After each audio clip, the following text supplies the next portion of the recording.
West Bengal গ্রাম পঞ্চায়েতের তরফ থেকে নতুন নিয়োগ বিজ্ঞপ্তি জারি হয়েছে, যেখানে গ্রুপ সি পোস্টে নিয়োগ করা হচ্ছে। আবেদন শুরু হয়ে গেছে, তোমাদের ফর্ম ফিল আপ করতে হবে। কিভাবে ফর্ম ফিল আপ করবে সেই সব প্রত্যেকটা স্টেপ আমি এই ভিডিওতে দেখিয়েছি, এবং এখানে আবেদনের শেষ তারিখ হচ্ছে 6ই আগস্ট 2025। এর মধ্যে তোমাদের প্রত্যেককে আবেদন করতে হবে। সম্পূর্ণ ক্রাইটেরিয়া এই ভিডিওতে থাকছে। তো চলো মূল নোটিফিকেশনে চলে যাচ্ছি, প্রত্যেকটি তথ্য তোমাদের কাছে তুলে ধরছি। তোমরা অবশ্যই কোন জেলা থেকে এই ভিডিওটা দেখছো প্রত্যেকে কমেন্টে জানাবে, যাতে তোমাদের কাছে জেলা ভিত্তিক আপডেটও পৌঁছে দিতে পারি, স্টেট লেভেল আপডেটও পৌঁছে দিতে পারি, আবার যেসব সেন্ট্রাল আপডেটগুলো থাকবে সেগুলো যাতে পৌঁছে দিতে পারি। তো চলো মূল নোটিফিকেশনে চলে যাচ্ছি। তো দেখতে পাচ্ছ যে আমি নোটিফিকেশনটা ওপেন করে নিয়েছি। অ্যাডভার্টাইজমেন্ট ডেটটা তোমরা দেখতেই পাচ্ছ যে 23শে জুলাই 2025। আবেদন শুরু হয়েছে 24শে জুলাই থেকে, 6ই আগস্ট হচ্ছে আবেদনের শেষ তারিখ। এখানে তোমাদের সিলেকশনের জন্য দেখো গ্রুপ সি পোস্টে নিয়োগ করা হচ্ছে। তো এখানে একটি সিলেকশন প্রসেস থাকছে, যেখানে রিটেন এক্সামিনেশন হবে, কম্পিউটার টেস্ট হবে এবং তোমাদের পার্সোনাল ইন্টারভিউ হবে। 80 নম্বরের রিটেন এক্সাম হচ্ছে, যেখানে জিকে কারেন্ট অ্যাফেয়ার্স এর উপর তোমাদের 10 মার্কস থাকছে। ম্যাথমেটিক্স একদম বেসিক লেভেলের ম্যাথমেটিক্স থাকবে, 20 মার্কস থাকছে। ইংলিশের উপর 10 মার্কস থাকছে। তারপর এসএইচজি রিলেটেড প্রশ্ন কিছু থাকবে, সেখানে তোমাদের 20 মার্কস থাকবে, এবং কম্পিউটার নলেজের উপর 20 মার্কস থাকবে। এটাকে কম্বাইন করে তোমাদের একটা মেরিট প্রিপেয়ার হবে, যেখানে 80 নম্বর থাকছে। এবং তোমাদের সঙ্গে কি থাকবে, কম্পিউটার টেস্ট, সেটা হচ্ছে 10 মার্কস থাকছে, এবং তোমাদের ইন্টারভিউ থাকছে 10 মার্কস। অর্থাৎ টোটাল তোমাদের 100 মার্কসের ভিত্তিতেই কিন্তু তোমাদের ফাইনাল মেরিট প্রিপেয়ার হবে। ওকে, এখানে অ্যাপ্লিকেশন ফিজের ক্ষেত্রে বলে রাখি, কোন রকম কোনো কাস্টকেই কোনো রকম আবেদন মূল্য দিতে হচ্ছে না। সম্পূর্ণ ফ্রি অফ কস্টে প্রত্যেক কাস্ট থেকেই তোমরা আবেদন করতে পারবে। এখানে রিজেকশন কি কি কারণে এখানে এই ফর্ম তোমাদের রিজেক্ট হয়ে যেতে পারে, যে ফর্মটা আমি তোমাদের দেখাচ্ছি, যে কারণে সেটা হলো application is submitted through the other mode then prescribe. অর্থাৎ যে ফরম্যাটে তোমাদের আবেদন করতে বলেছে, যদি তুমি সেই ফরম্যাটে আবেদন যদি না করো, তাহলে তোমাদের অন্য কোনো মাধ্যমে আবেদন করলে সেই আবেদন তোমাদের রিজেক্ট হয়ে যাবে। তারপরে বলছে যে যদি লাস্ট ডেট পেরিয়ে যায় তারপরে যদি তুমি আবেদন করো, সেখানেও তোমাদের রিজেক্ট হয়ে যাবে। যে মিনিমাম ক্রাইটেরিয়া তোমাদের বলা হয়েছে সেটা যদি তুমি ফুলফিল না করতে পারো, তাহলেও রিজেক্ট হয়ে যাবে। অ্যাপ্লিকেশন ফর্ম যদি ইনকমপ্লিট পজিশনে থাকে, তাহলেও কিন্তু রিজেক্ট হয়ে যাবে। এখানে এজ তোমাদের কতর মধ্যে হতে হবে, 25 থেকে 55 বছরের মধ্যে তোমাদের এজ লিমিট থাকতে হবে 1/6/2025 হিসাবে। ওকে, এবার দেখে নাও যে তোমাদের কোন পোস্টে নিয়োগ করা হচ্ছে। এই যে পোস্ট তোমরা দেখতে পাচ্ছ, ডিস্ট্রিক্ট লেভেল ট্রেনার ডিএলটি, এই পোস্টে তোমাদের নিয়োগ করা হচ্ছে।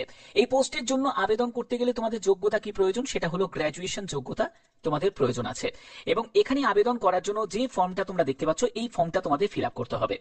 অফিসিয়াল সাইটের আমি লিঙ্ক ডেসক্রিপশনে দিয়ে দেবো, তোমরা সেখান থেকে এই ফর্মটা তোমরা পেয়ে যাবে। তো এখানে প্রথমে ক্যান্ডিডেটের নেম, ফাদার বা হাজবেন্ডের name, date of birth mention করতে হবে। 1/6/2025 হিসাবে তোমার বয়স কত হচ্ছে সেটা এখানে বসিয়ে দিতে হবে। তোমার ক্যাটাগরি এখানে মেনশন করতে হবে, তোমার জেন্ডার মেনশন করতে হবে, পার্মানেন্ট অ্যাড্রেস সম্পূর্ণ পুলিশ স্টেশন থেকে শুরু করে পিনকোড সব ডিটেলসটা দেবে। কমিউনিকেশন অ্যাড্রেস যদি সেম হয়ে থাকে তাহলে এখানে ডু বলে লিখে দেবে। এরপরে তোমার মেল আইডি, তোমার মোবাইল নাম্বার খুব ইম্পর্টেন্ট, হোয়াটসঅ্যাপ নাম্বার অবশ্যই তোমাদের মেনশন করতে হবে। তারপরে হচ্ছে তোমাদের এসএইচজি যে ডিটেলস সেটা তোমাকে এখানে মেনশন করতে হবে, তার নাম, মৌজা, তারপরে গ্রাম পঞ্চায়েত সম্পূর্ণ ডিটেলসটা থাকবে।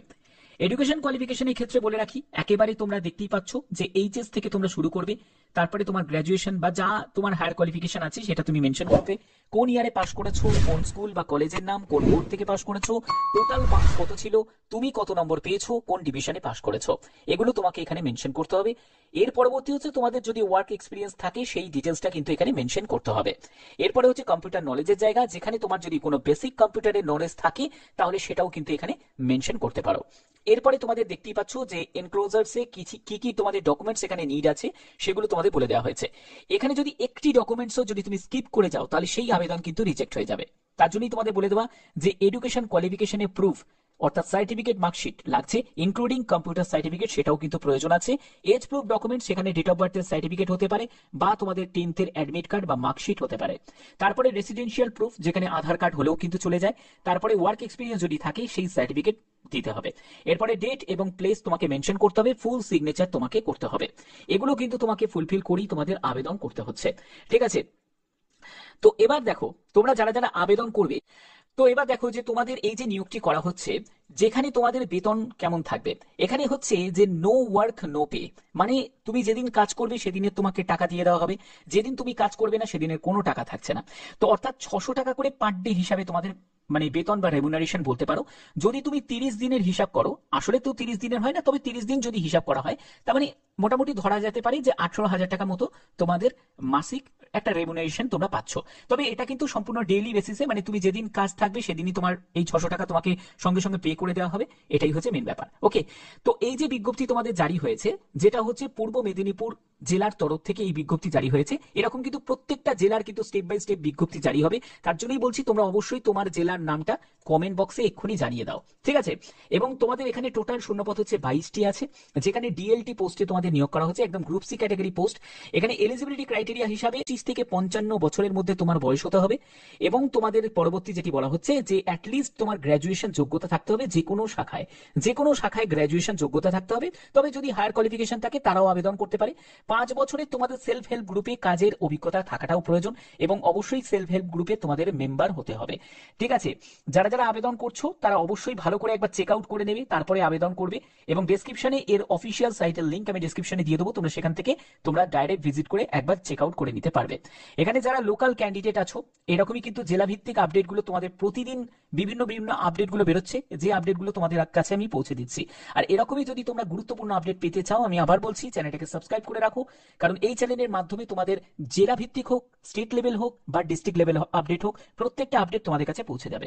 এখানে দেখো অফিসিয়াল সাইট হচ্ছে পূর্ব মেদিনীপুরের অফিসিয়াল সাইটে তোমরা ভিজিট করবে, purboMedinipur.government.in। এই অফিসিয়াল সাইটে ভিজিট করেই তোমাদের যাবতীয় তথ্য তোমরা পেয়ে যাবে, অ্যাপ্লিকেশন ফর্মটাও পেয়ে যাবে, ফুল নোটিফিকেশনটাও তোমরা পেয়ে যাবে। যে যে ডকুমেন্টস নিড আছে সেগুলো অলরেডি তোমাদের কাছে আমি পরিষ্কার করে বলে দিয়েছি। বাদবাকি যে কোনো আপডেটের জন্য একটাই কথা বলবো, চ্যানেলটাকে সাবস্ক্রাইব করে রাখো, বেল আইকনটাকে অল করে রাখো।